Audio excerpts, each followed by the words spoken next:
ka-Jency.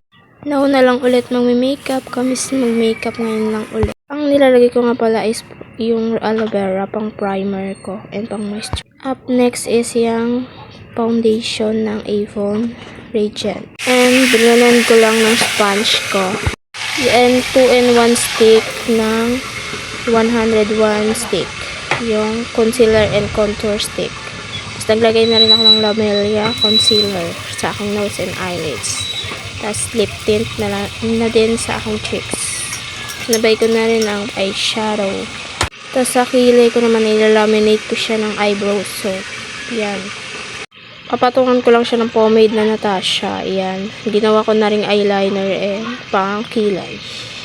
Chinek ko lang, inayos ko lang yung eyes ko. Yan. And naglagay na rin ako ng milkshake lip tint tapos ng gloss. Sinet ko na ng powder. Nag-alagay na rin ako ng eyeliner with stamp. And nag-lip line na rin ako sa lips ko. And then done. This is my final look. Goodbye mga ka-Chelsea. Yan na ang final look ko ng makeup today. Bye!